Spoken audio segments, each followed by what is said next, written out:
Hello, नमस्कार. जनसौख्य फाउंडेशनमार्फत आज 25 मे रोजी द लिमिटलेस यू या विषयावरती मी बोलणार आहे. आणि जनसौख्य फाउंडेशनच्या सर्वांना मनापासून धन्यवाद देतो की त्यांनी मला इथे येऊन बोलण्याची संधी दिली. आय होप सर्वजण सेफ आहेत, घरामध्ये राहतात, स्वतःवरती काम करतात आणि जास्तीत जास्त या स्वतःच्या कुटुंबाला, स्वतःच्या राज्याला, देशाला, या राज्याला ह्या कोरोनाच्या संकटापासून वाचवण्याचं खूप महत्त्वाचं काम करतात अशी अपेक्षा ठेवतो.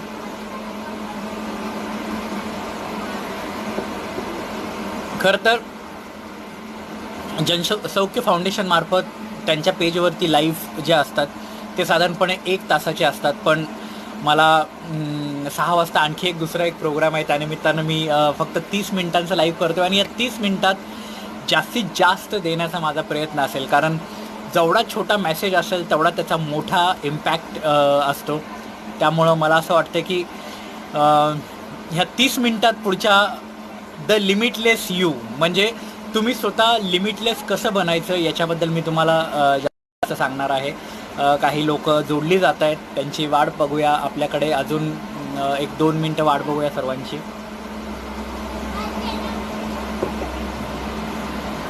जे सध्या पाहत आहेत त्यांच्यासाठी एक प्रश्न विचारतो, जो मी माझ्या प्रत्येक लाईव्हमधून आजकाल विचारतो आहे की मागच्या 2 महिन्यांमध्ये, मार्च महिन्यांमध्ये लॉकडाऊन चालू झालं, तर मागच्या 2 महिन्यांमध्ये तुमच्या लाईफमध्ये किती मोठा चेंज आलेला आहे, किंवा मागच्या 2 महिन्यामध्ये तुम्ही अचीव केलेली सर्वात मोठी गोष्ट कोणती मागच्या 2 महिन्यामध्ये? विचार करा. कारण हा प्रश्न मी प्रत्येकाला याच्यासाठी विचारतो की आत्ता जगामध्ये मागच्या जवळपास 50 वर्षात असा जगामध्ये कोणालाही भेटला नव्हता, कुठल्याही व्यक्तीला भेटला नव्हता. तो आता वेळ भेटलेला आहे आपल्याला स्वतःवरती काम करण्याचा. 24 तास घरामध्ये बसूनच आपण एक युद्ध लढतो आहे. तर अशा वेळेला की 24 तास आपल्याला घरामध्येच बसायचं आहे आणि 24 तास घरामध्ये बसून आपल्याला स्वतःवरती काम करण्यासाठी वेळ मिळालेला आहे. तर मागच्या 2 महिन्यामध्ये तुम्ही असं सर्वात मोठी अचिव्हमेंट केलेली कोणती आहे, सर्वात मोठी गोष्ट कोणती आहे? गणेश पवार आलेले आहे, पायल मोरे आहेत. हॅलो गणेश, हॅलो पायल, हॅलो रवींद्र नेहे, ओके, हॅलो. तर मला सांगा की तुम्ही मागच्या 2 महिन्यातली तुमच्या आयुष्यातली सर्वात मोठी अचिव्हमेंट कोणती आहे? तुम्ही टाईप करू शकता, लिहू शकता.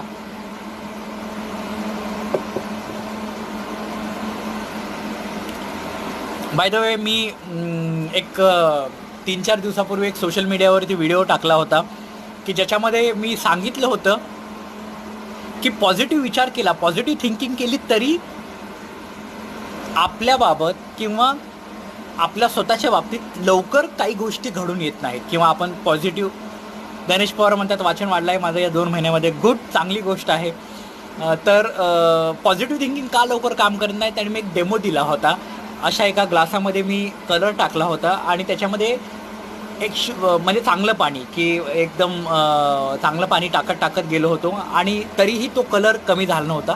तर मी पूर्ण बॉटली त्याच्यामध्ये ओतली होती आणि लोकांना सांगितलं होतं की पॉझिटिव्ह थिंकिंग करण्यासाठी, पॉझिटिव्ह विचार किंवा तुमच्या लाईफ बदलण्यासाठी, पॉझिटिव्ह थिंकिंग तुमच्या लाईफमध्ये अंमलात येण्यासाठी तुम्ही फक्त एक पुस्तक वाचलं किंवा एखादा मूवी बघितला, काही 15-20 दिवस, 1 महिना तुम्ही चांगले विचार केले तर एवढं सफिशियंट नसून ते कन्सिस्टन्सली तुम्ही एफर्ट घेतले पाहिजेत, तर तुम्ही कुठेतरी जाऊन तुमचं लाईफ बदलू शकता. तर आता बरेचसे लोक आलेले आहेत, आय होप. आणि मला असं वाटतं की आता आपण लाईव्ह चालू करूया. अनेक जण उत्तर सध्या देत आहेत, तर अनेकांनी उत्तर द्या की मागच्या 2 महिन्यातली तुमच्या सर्वात महत्त्वाची अचिव्हमेंट कोणती आहे. केदार मलाडे आलेले आहेत. हॅलो केदार. तर मला हे विचारायचं आहे, ॲक्च्युली ऊन इकडे येतं आहे, मी माझ्या बाल्कनीत बसून बोलतो आहे आणि अतिशय सुंदर सोलापूरचं तापमान वाढलेलं आहे सध्या. मलकप्पा बनाद म्हणतायत आपल्या गरजांच्या मर्यादा लक्षात आलेत आता, आणि खरं आयुष्य काय आहे आणि कसं आयुष्य जगायचं हे नक्कीच लक्षात आलं आहे. खरं आहे मलकाप्पाजी, जर आपल्याला कळालं की आयुष्य आपण कसं जगायला पाहिजे होतं किंवा कसं जगलं पाहिजे, तर मला असं वाटतं की आयुष्याचा आनंद आपण त्याच ठिकाणी लपलेला आहे की जिथं आपल्याला कळतं की आपण आयुष्य कसं जगायला पाहिजे.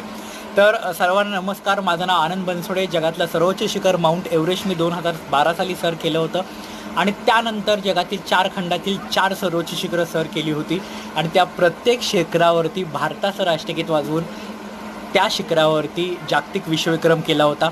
आत्तापर्यंत 5 पुस्तकं मी लिहिलेली आहेत. युनायटेड नेशन हेडक्वार्टरमध्ये भाषण दिलेलं आहे, जगभरात वेगवेगळ्या ठिकाणी मी भाषण दिलेलं आहोत, आणि जवळपास 25पेक्षा जास्त देशांमध्ये भटकंती केलेली आहे. सध्या 360 एक्सप्लोरर, द लिमिटलेस यू आणि स्पेस ए, 360 स्पेस ए अशा वेगवेगळ्या कंपन्या मी सध्या चालवतो आहे. आणि या माध्यमातून पुढे जात असताना अनेकांना, अनेक बिझनेसमॅन असतील किंवा स्टुडंट असतील, त्यांना कोचिंग देण्याचंही काम करतो की मी कसं एका छोट्याशा झोपडीमध्ये येऊन जगाचं सर्वोच्च शिखर सर केलं, एका छोट्याशा गरीब कुटुंबामध्ये जन्माला येऊन जगाचं सर्वोच्च शिखर सर केलं. तर त्याच पद्धतीने ह्या ज्या सक्सेसचे स्टेप्स आहेत ते आता मी लोकांना शिकवण्याचं काम करतो आहे. जास्तीत जास्त लोकांना त्यातून समजावून सांगतो आहे, अनेकांना यश मिळवण्यासाठी हेल्प करतो आहे. माझ्या बाजूने जेवढं जास्तीत जास्त शक्य आहे तेवढं करतो आहे. मलकाप्पा म्हणतात आपण लिमिटेड आहोत तर निसर्ग लिमिटलेस आहे. हे नक्की खरं आहे, खरंच आहे. आणि निसर्गाकडून हे आपण शिकलं पाहिजे की निसर्ग जसा लिमिटलेस होऊ शकतो तसं आपल्यामध्येही, कारण आपण एक निसर्गाचा भाग आहोत. ही गोष्ट आपण विसरून जातो आहे, कारण आपल्या गरजेपेक्षा जास्त संपत्ती किंवा गरजेपेक्षा जास्त निसर्गातून गोष्टी घेण्याची आपल्याला सवय लागलेली आहे, आणि आपण असं समजतो की मग आपण लिमिटलेस होऊ त्याने. पण निसर्ग कधी कधी आपल्याला दाखवून देतो की आपण त्याच्यापुढं खूप क्षुद्र आहोत आणि निसर्ग हा लिमिटलेस आहे. तर आपण फक्त एवढं समजलं की आपण निसर्गाचा भाग आहोत, या लिमिटलेस निसर्गाचा भाग आहोत, तर आपल्यालाही वाटू शकतं की आपण लिमिटलेस आहोत. तर मी कसं स्वतःमधली लिमिटलेस पोटेन्शियल ओळखलं आणि जगाचं सर्वोच्च शिखर सर केलं, तसं अनेकांना मी सध्या हेल्प करतो की ते जगातलं सर्वोच्च शिखर ते सर करू शकतात. तुम्हाला काही प्रश्न असतील तर विचारू शकता. विनोद पवार आलेले आहेत. हॅलो विनोद पवार.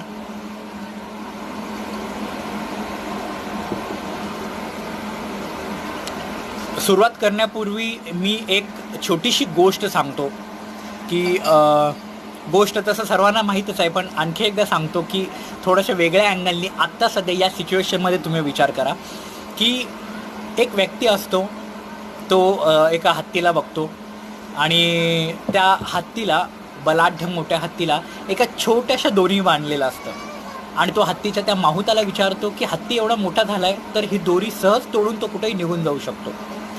तर तो माहूत त्याला म्हणतो की तो हत्ती तो दोरी कधीही तोडण्याचा प्रयत्न करत नाही, कारण का की आम्ही लहान असताना जेव्हा तो एकदम छोटा होता तेव्हा त्याला त्या दोरीने बांधायचो, आणि त्यामुळं त्याच्या मनामध्ये हे कुठंतरी आतमध्ये सेल्फ बिलीफ आहे की ती दोरी तो तोडू शकत नाही. म्हणजे त्याच्यामध्ये असलेल्या लिमिटलेस पोटेन्शियल, लिमिटलेस ताकदीची त्याला कल्पनाही नाही, आणि तो त्या संकल्पनेसोबतच, त्या सेल्फ बिलीफसोबतच आपण ती दोरी तोडू शकत नाही या मेंटल ब्लॉकसोबतच तो हत्ती मोठा झाला, आणि आत्ताही तो प्रयत्न करत नाही.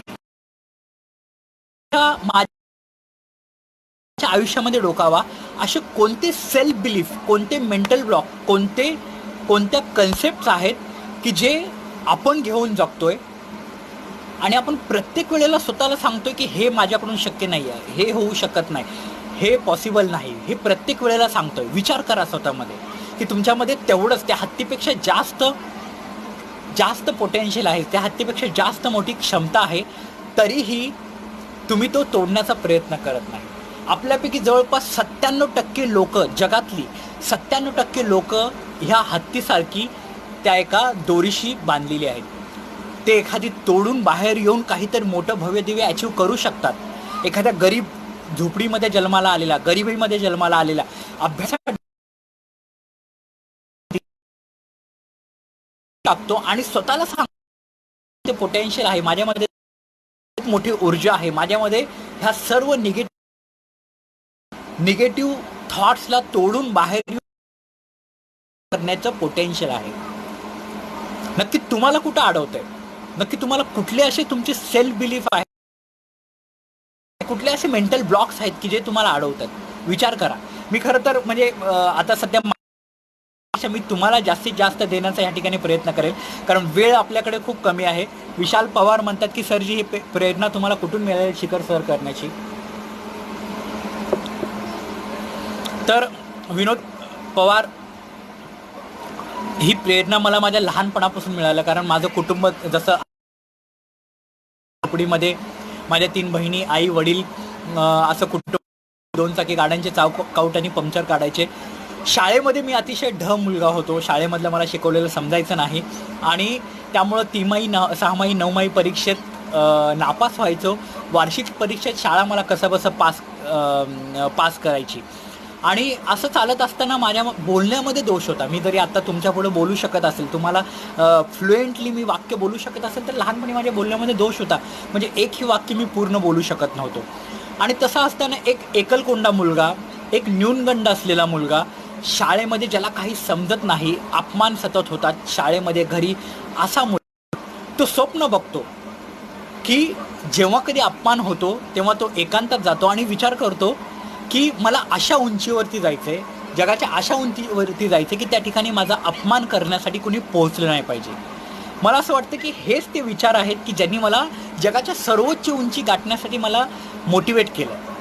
आणि हेच ते विचार आहेत. म्हणजे मी प्रत्येकाला सांगत असतो की अँगर आणि रिझॉल्युशन, जर तुमच्या आत्ताच्या सध्याच्या परिस्थितीमुळे, एखाद्याने तुमचा केलेल्या अपमानामुळे किंवा एखाद्याने तुम्हाला दुखावल्यामुळे, एखाद्याने तुम्हाला नाही म्हणून सांगितल्यामुळं, तुमच्या परिस्थितीमुळे, तुमच्या गरिबीमुळे, तुमच्या शाळेमुळे, तुमच्या कॉलेजमुळे, तुमच्या शिक्षणामुळे, तुमच्या अज्ञानामुळे, कोणत्याही गोष्टीसाठी तुम्हाला जर राग येत असेल, तर मला असं वाटतं की ही जगातली सगळ्यात मोठी पॉझिटिव्ह गोष्ट आहे.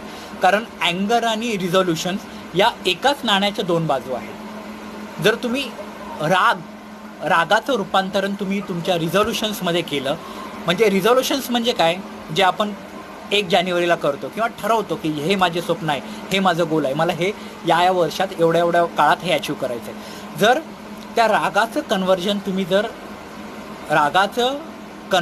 जर रिझॉल्युशनमध्ये केलं, अँगरचं कन्वर्ट तुम्ही जर रिझॉल्युशनमध्ये केलं, तर मला असं वाटतं की तुमच्यामधल्या त्या पोटेन्शियल असलेल्या शक्तीचा तुम्हाला साक्षात्कार होतो.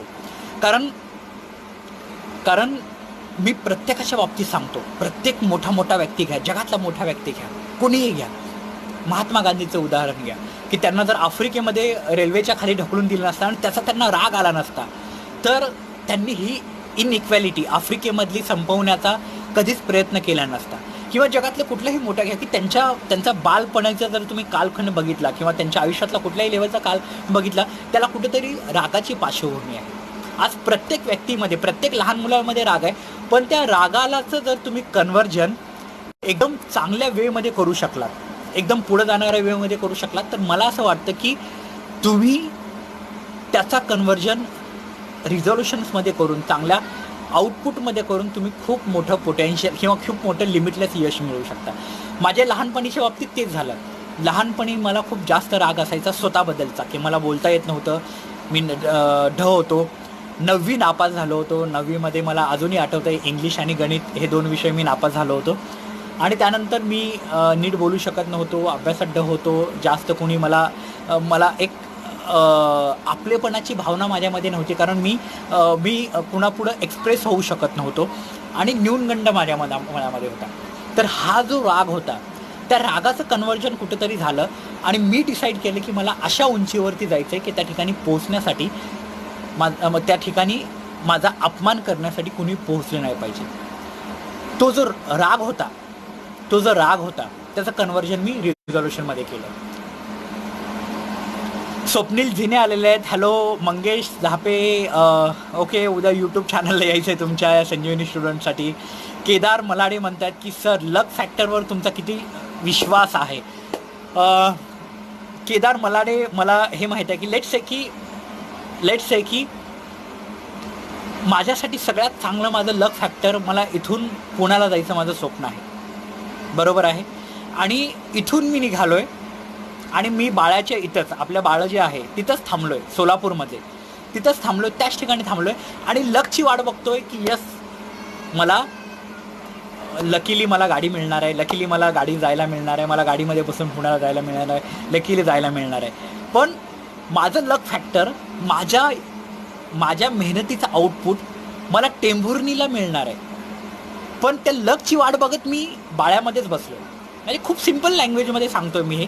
त्या लकचं वाट बघत मी कुठं बसलो आहे, बाळ्यामध्ये बसलो आहे. पण माझं लक फॅक्टर किंवा माझ्या मेहनतीचं आउटपुट घ्या तुम्ही. लक म्हणण्यापेक्षा मेहनतीचं आउटपुट घ्या. ते जर टेंभुर्णीमध्ये आहे तर मी आयुष्यात कधीही लकी असू शकणार नाही. लकी होण्यासाठी मला काय केलं पाहिजे? 10 ठिकाणी डोकं आपटलं पाहिजे. 10 ठिकाणी हे दरवाजा, हे दरवाजा, हे दरवाजा. तुम्हाला काय वाटतं की मी बिलकुल लकी नाही? मी जर लकी असलो असतो तर 6 वर्षात, आत्ता अनेक मुलं आहेत, मी जर लकी असलो असतो तर माझं लहानपण एकदम निगेटिव्हिटीमध्ये गेलं नसतं. लहानपणी मी सतत अपयशी झालो नसतो, 9वी नापास झालो नसतो, किंवा माझ्या बोलण्यामध्ये दोष नसला असता. 6 वर्ष एका स्वप्नांच्या मागे धावून अनेक वेळा डोक्यावरती पडलो नसतो. मला MSc मधून सोडून द्यावी लागली नसती. अमेरिकेत गेलो असतो, अमेरिकेत म्हणजे सगळं काही सोडून मला जावं लागलं नसतं, किंवा एखाद्या मोहिमेमध्ये असताना इकडं वडिलांचं निधन माझ्या झालं नसतं. जर मी लकी असलो असतो तर माझ्यासोबत ह्या निगेटिव्ह गोष्टी कधीही घडल्या नसत्या, किंवा एकही निगेटिव्ह गोष्ट घडली नसती. माझ्या लाईफचा जर तुम्ही ग्राफ बघाल तर इतके अप अँड डाऊन आहेत की माझ्या सक्सेसचं खूप असं मायन्यूट असं कुठंतरी ते टोक आहे. पण त्याच्यासाठी सगळ्यात मोठा टॅग मला करावा लागलेला आहे. म्हणजे की मी इथं नसताना वडिलांचं निधन होणं ही जगातलं सगळ्यात मोठी गोष्ट आहे की जी माझ्यासोबत 2015मध्ये झालं.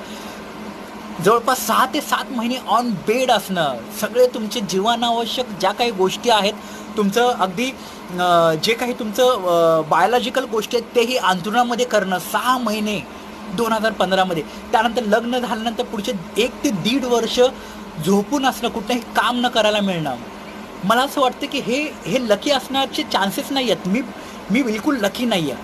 पण कितीही अडचणी आल्या, कितीही संकट आली, किती अप अँड डाऊन आल्या, तर प्रत्येक वेळेला प्रत्येक दरवाज्यावरती ठोठावून बघणं आणि प्रत्येक दरवाज्यावरती डोकं आपणणं, प्रत्येक दरवाजा उघडण्यासाठी प्रयत्न करणं, प्रत्येक दरवाजा ढकलून देणं, अशा आजूबाजूला प्रत्येक दरवाज्यावरती ठोसे मारणं, हे प्रत्येक वेळेला मी चालू ठेवलं. आणि म्हणून मग सगळ्यांना वाटते की मी लकी आहे. त्यामुळं मला असं वाटतं की luck is nothing to do with your hard work. जर मी लकी असलो असतो तर मला एवढ्या वेळा 10 वेळा डोकं पडायला लागलं नसतं. त्यामुळं लक फॅक्टरपेक्षा तुमची मेहनत खूप जास्त महत्त्वाची आहे. मी आत्ता जर तुमचं लक फॅक्टर, तुम्हाला इथून ते पुण्याला जायचं आहे आणि तुम्ही विश करताय की तुम्हाला गाडीने आपोआप तुम्हाला कोणीतरी पुण्याला सोडलं पाहिजे, आणि गाडी तुमच्या निसर्गाने ह्या युनिव्हर्सनी टेंभुर्णीला थांबली आहे गाडी, आणि तुम्ही ह्या बाळ्यामध्ये किंवा मोहोळमध्येच तुम्ही या लकची वाट बघत बसलात, तुम्ही आयुष्यात कधीही लकी ठरत नाही. तुम्ही कन्सिस्टन्स एफर्ट घेऊन तुम्ही चालत टेंभुर्णीला पोहोचलात आणि तिथून मग लकीली तुम्हाला गाडी मिळाली. म्हणजे तुमची मेहनत खूप जास्त महत्त्वाची आहे त्या लक फॅक्टरमध्ये. विनोद पवार सर, जी शिखर सर करताना शेवटच्याने शिखरावर अनेक लोक प्रतिबल, त्यावेळी तुमचं खच्चीकरण झालं.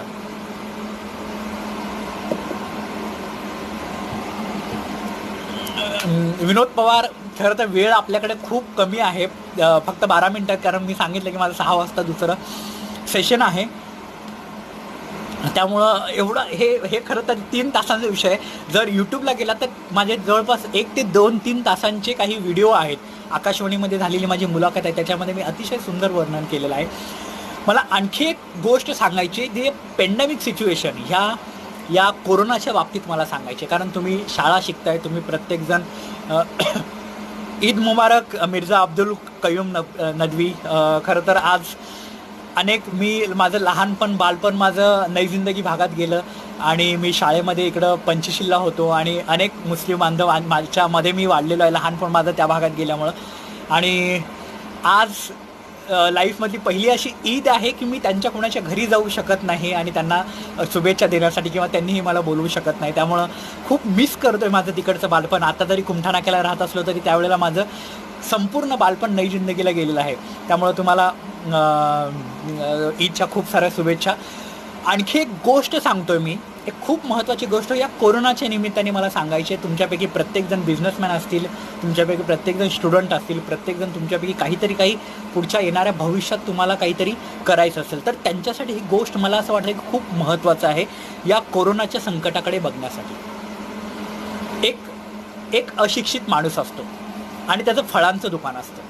अशिक्षित माणूस, फळांचं दुकान, त्याला काही वाचता येत नसतं, लिहिता येत नसतं आणि त्यानं फळांचं दुकान असं सुंदर असं सजवलेलं असतं आणि त्याच्याकडे पेपर येत असतात आणि न्यूजपेपर येत असतं, पण त्याला वाचता येत नसतं.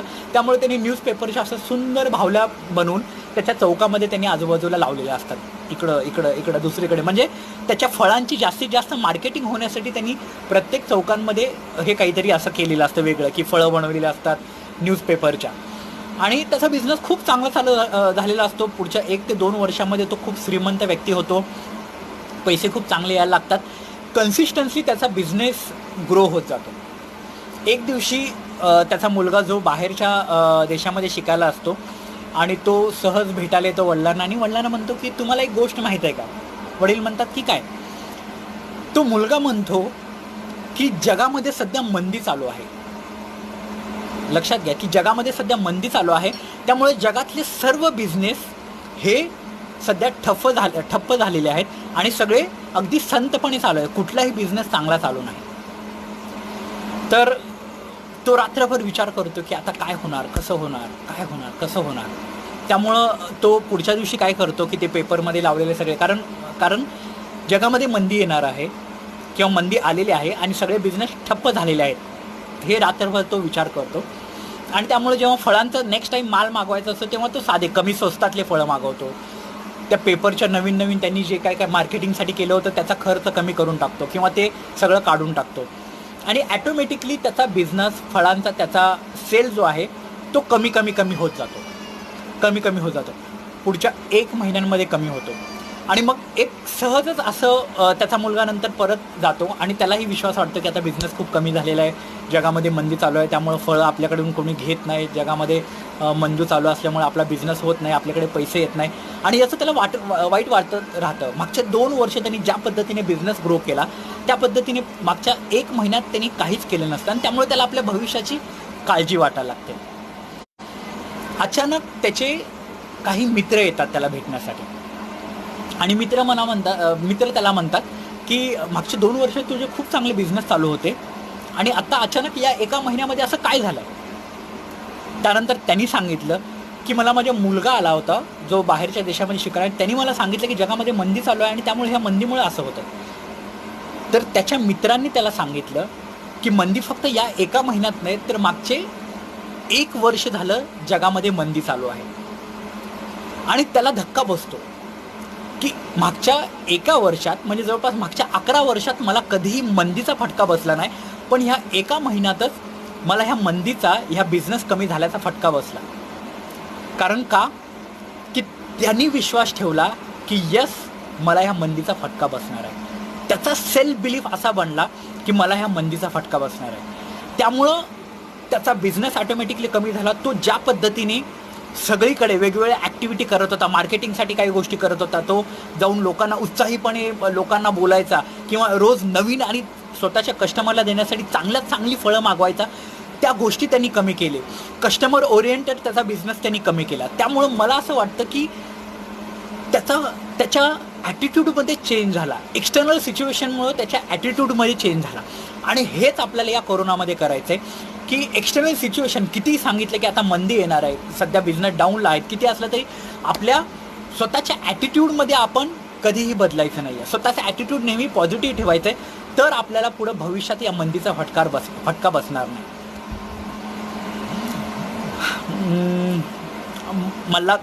मलकप्पा म्हणतात सर आपल्या लिमिटलेस आत्मविश्वासाला सल्यूट, थँक्यू. गणेश पवार म्हणतात फोकस परत मिळवण्यासाठी कसं प्रयत्न करावं याबद्दल थोडंसं मार्गदर्शन करावे. हॅलो अश्विनी चौरे.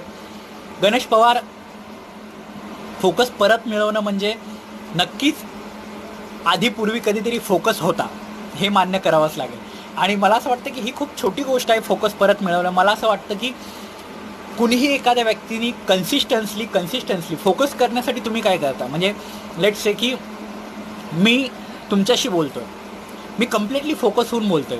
मी एखादं व्हॉट्सअप किंवा फेसबुक किंवा हे ॲपही करताना बघा, हे लक्षात द्या, मी खूप महत्त्वाचं तुम्हाला सांगतोय की मी जरी सोशल मीडियावरती काही ॲक्टिव्हिटी करत असेल तरी मी ती फोकसमध्ये करतो. एखादं पुस्तक वाचताना किंवा एखाद्या झाडाकडे बघताना किंवा कुठलीही जेवण करताना कुठलीही गोष्ट, फोकस ही गोष्ट फक्त अनेक मुलं म्हणतात की अभ्यासातला फोकस वाढवण्यासाठी मला काहीतरी सांगा किंवा माझ्या करिअरमधला, मी MPSC UPSC करतो, मला अभ्यासामधला फोकस वाढण्यासाठी काय. फोकस ही गोष्ट कधीही एका कुठल्याही ॲक्टिव्हिटीसाठी मर्यादित राहत नाही. फोकस ही तुमच्या लाईफस्टाईलमध्ये प्रॅक्टिस करण्यासारखी गोष्ट आहे. तुम्ही उठताना, बसताना, तुम्ही चालताना, तुम्ही झोपताना, तुम्ही विचार करताना तुम्ही फोकस असलं पाहिजे. लेट्स से की मी आता गणेशचा विचार करतोय, ओके गणेश, त्यानंतर लगेचच मला अश्विनीचा मेसेज आला, अश्विनी बघते, ओके अश्विनी, त्यानंतर परत मला लगेचच मलकाप्पा दिसले, ओके मलकाप्पा, मिर्झा, त्यानंतर मलकाप्पा, त्यानंतर विनोद पवार, त्यानंतर केदार महाराज, त्यानंतर मंगेश. जर मी गणेश पवारकडे कंप्लीट फोकस नव्हता, लगेच अश्विनी, त्यानंतर मलकाप्पा, त्यानंतर मिर्झाजी, ह्या सर्व लोकांशी मी जर थोडं 10 सेकंद माझं मन डायवर्ट होत गेलं तर मी खूप चांगला स्पीकर होऊच शकत नाही. जर मला फोकस व्हायचं तर प्रत्येक गोष्टीमध्ये त्याचं सोल्युशन मिळेपर्यंत मला ते फुल्ली त्या ठिकाणी त्याचा विचार केला पाहिजे.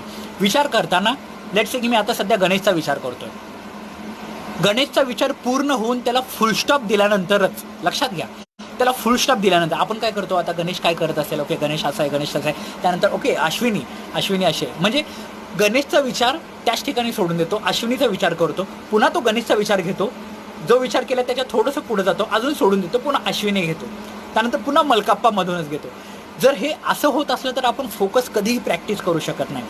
मला वाटतं की फोकस ही तुमची डे टू डे ॲक्टिव्हिटी आहे. एखादा विचार जर तुम्ही स्टार्ट करून एंड केला आणि मला असं वाटतं की येथून इथपर्यंत स्टार्ट टू एंड एखादा विचार संपूर्ण जेव्हा तुम्ही बाहेर पडता तेव्हा मला असं वाटतं की तुम्ही ब्रेनला, तुमच्या ह्या ॲक्टिव्हिटीला तुम्ही फोकस होण्याची सवय लावता. त्यामुळं फोकस फक्त अभ्यासासाठी नाही तर प्रत्येक गोष्टीमध्ये प्रत्येक वेळेला टाईम बघावं लागते, तर प्रत्येक गोष्टीमध्ये ती गोष्ट ॲप्लाय करण्याची गोष्ट आहे. खरं तर वेळ सध्या खूप कमी आहे आणि फक्त 2च मिनिट आहेत. मला तुम्हाला सर्वांना सांगायचं आहे की तुम्ही प्रत्येकजण माझ्या व्हॉट्सअपला, माझ्या फेसबुकला तुम्ही या, कनेक्ट व्हा. आणि मी आत्ता सध्या जे मी पर्सनल कोचिंग घेत होतो अनेक लोकांची, तर त्या पर्सनल कोचिंगमधले काही प्रश्न आहेत ते मी सध्या सर्वांना ह्या लॉकडाऊनच्या सिच्युएशनमध्ये सोडवण्यासाठी देतो आहे. हे जर फक्त तुम्ही 20 क्वेश्चन सोडवले तर तुमच्या आयुष्याकडे बघण्याचं परसेप्शन तुमच्या बाजूने बदलून जाईल. आणि ते जर 20 क्वेश्चन तुम्ही सोडवले तर तुमचं कम्प्लिटली लाईफ बदलून जाईल. त्यासाठी मी माझा नंबर देतोच, किंवा अनेकांकडे नंबर आहे, या ॲडमिनकडे नंबर आहे, नक्कीच त्यांच्याकडून माझा नंबर घ्या. माझं फेसबुकला आनंद बनसोडे नावाचं पेज आहे, www.anandbansode.com नावाची वेबसाईट आहे, त्याच्यावरती कनेक्ट व्हा. एवढं लक्षात घ्या की तुमच्यामध्ये लिमिटलेस पोटेन्शियल आहे, ती लिमिटलेस एनर्जी तुम्ही ओळखा, त्या पद्धतीने तुम्ही काम करायला लागा. नक्कीच तुम्हाला मिळणारं यश हे लिमिटलेस असेल, त्याच्याबद्दल वाद नाही. आणि जनसौख्य फाउंडेशन मार्फत मला आज इथं बोलण्याची संधी दिली त्याबद्दल मी तुमच्या सर्वांचे मनापासून आभार व्यक्त करतो.